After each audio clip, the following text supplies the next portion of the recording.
Seja bem-vindo aos bastidores da mente humana. Hoje eu quero te contar uma coisa que acontece com mais gente do que você imagina.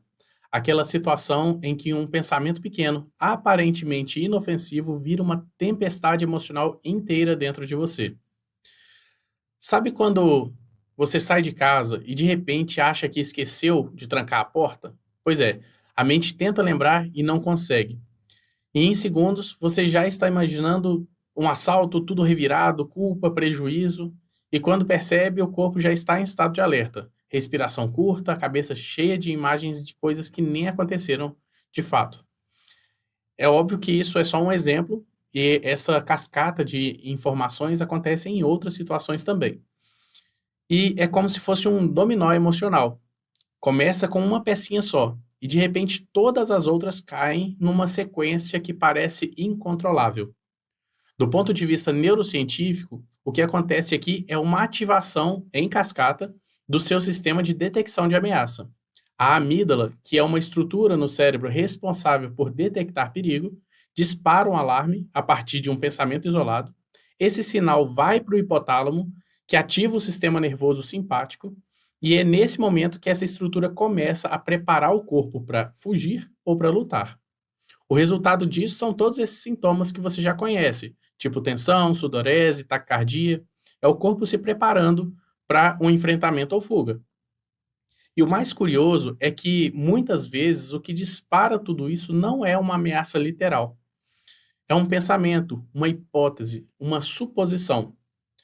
Aaron Beck, que foi o criador da terapia cognitivo-comportamental, já descrevia esse padrão como uma distorção cognitiva, na forma de interpretar a realidade. É tipo uma lente de óculos que, quando você coloca, você enxerga distorcido, enxerga diferente do que está sendo apresentado de fato. A nossa mente tem o hábito de interpretar pequenos eventos de forma exagerada, criando um ciclo de pensamento, emoção e comportamento que alimentam o próprio sofrimento. É como se você colocasse essa lente de aumento em cada pequena preocupação, até que essa preocupação vira um problema gigante. E aí o cérebro, é claro, aprende esse caminho, começa a automatizar isso. E quanto mais vezes você reage dessa forma, mais rápido e mais intenso fica a próxima escalada emocional.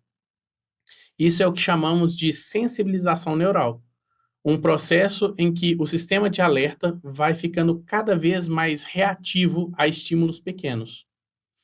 Agora, o que a gente pode fazer com isso? Uma das formas mais simples de começar a quebrar esse efeito dominó é criar uma espécie de freio de emergência. Nos primeiros segundos que você percebe esses pensamentos surgindo, ao invés de você embarcar nesse fluxo automático de preocupação, você para e se pergunta: o que exatamente me preocupou agora? E qual é a evidência de que isso vai acontecer exatamente do jeito que eu estou imaginando? A palavra evidência aqui, ela precisa ser evidenciada porque é o destaque onde a gente entende exatamente onde que nós estamos procurando essa informação. A gente precisa de fatos, não de hipóteses. Só de interromper a sequência por alguns segundos, você já deu ao seu cérebro a chance de sair do modo automático, dessa ameaça. Outra coisa que ajuda muito é reconhecer que nem toda preocupação merece ser cultivada. Pensamento é só pensamento. Ele não é uma previsão do futuro e nem uma sentença definitiva sobre o que vai acontecer na sua vida. E outra coisa que é importante, o pensamento ele não define você. Então, só porque você pensou, não quer dizer que vai acontecer. Se você quiser, você pode até criar um ritual simples para isso. Anotar as preocupações num papel, olhar para ela de forma distante ali, né, de fora, e escolher conscientemente se vai dedicar energia àquela situação naquele momento ou se vai deixar para olhar com calma depois. É uma forma de organizar as ideias e evitar que ela se descontrole dentro de você. Se você pega e coloca no papel e olha com calma depois, por exemplo, você dá tempo dessa cascata de emoções não se desenrolar e aí você olhar com um pouco mais de serenidade em outro momento. O problema não é ter uma preocupação. O problema, na verdade, é quando a preocupação vira essa bola de neve que não consegue mais parar. E aí a gente entra numa crise de ansiedade, por exemplo.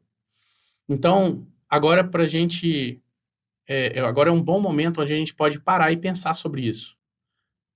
Quantos dos seus maiores sofrimentos nasceram de um pensamento pequeno que você deixou crescer, sem esse freio que a gente falou aqui?